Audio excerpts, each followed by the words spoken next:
The village said the dog waited for Grandma Kamla. They were wrong. He was learning how to live without her. Every morning, the dog rose before the sun, the way she used to. He walked to the tulsi plant, now a little dry, and sat there for a while. Then he made a slow round of the house. The doors were closed, the rooms hollow, but his paws followed paths memory had carved into the floor. People left food at the gate. He ate some, ignored most. Grief had changed his hunger. Certain things no longer mattered. On the 10th day, a small girl named Mira began visiting. She came with her school bag bouncing against her back and sat cross-legged near the gate, speaking into the quiet as if it were listening. She told the dog about exams, about a broken pencil, about how her mother scolded her for coming here. The dog listened. He always listened. One afternoon, Mira cried, not loudly, just the way tears fall when you are tired of being brave. Her grandmother in the city was sick, she said. Hospitals smelled scary. Adults lied with smiles. The dog stood up, walked to her, and placed his head on her knee. Mira laughed through tears. You do that like you've practiced, she whispered. In a way, he had. Days turned into weeks. The dog began walking Mira to school and back, stopping exactly at the turn where Grandma Kamla once waited for the temple bell. Parents noticed. Teachers smiled. The dog became part of the road, as ordinary and necessary as shade. One evening, Mira's mother came with her. She carried a packet of sweets and hesitation. At the gate, she stopped. You shouldn't live alone here, she said softly, unsure if she was speaking to the house or the dog. That night, the dog slept inside for the first time since Grandma's passing. Not in her room, just outside it. He never crossed that line. Months later, the tulsi plant bloomed again. Someone watered it now. The house had voices again, different ones, lighter ones.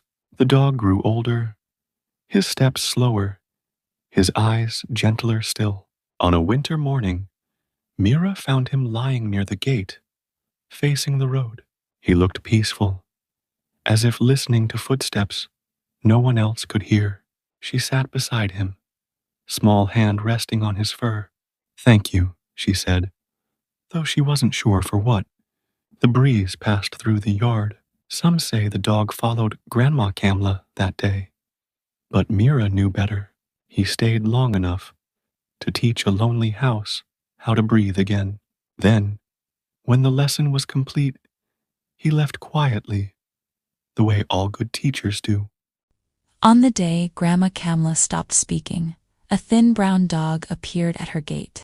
No one knew where he came from. He had one torn ear, ribs like a washboard, and eyes that looked older than most people. Grandma didn't shoo him away. She simply placed a steel bowl of leftover rice near the door and went back inside, leaning on the wall as if her bones were tired of holding her. That night, the dog slept on the cold cement outside her room. From then on, he followed her like a soft shadow. When Grandma watered her tulsi plant at sunrise, he sat beside the pot. When she walked slowly to the temple, counting steps instead of prayers, he waited outside, tail brushing dust in small half-circles. He never barked. Grandma Kamla had once been loud. The house still remembered her voice. But after her son moved to the city and letters became rare and phone calls shorter, silence took over like an uninvited guest. Words felt heavy, so she stopped using them. The dog seemed to understand that language. On afternoons when the heat pressed down like a hand on her chest, she sat on the floor, back against the bed. The dog rested his head on her feet. His breathing was steady, a reminder that time was still moving, even if slowly. One evening rain arrived without warning. Thunder cracked the sky open.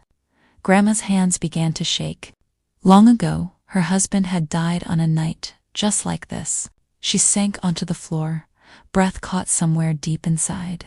The dog crawled into her lap.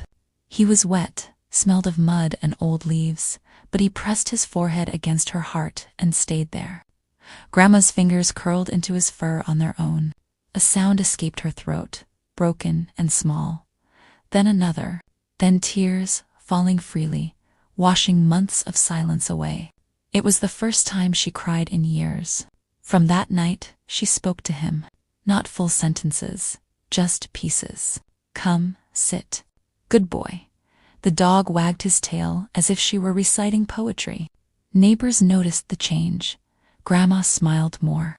She walked a little straighter. The dog grew healthier too, fur filling out eyes softer. They healed each other in quiet ways, without ceremonies or promises. One morning, Grandma didn't wake up. The dog lay beside her bed all day, refusing food, refusing water. When people came, he didn't move. Only when they carried her away did he follow, stopping at the gate she had once opened for him. He stayed there for days. Then one evening, a breeze moved through the yard. The dog lifted his head, tail giving one gentle wag, as if someone familiar had called him. He lay down and rested.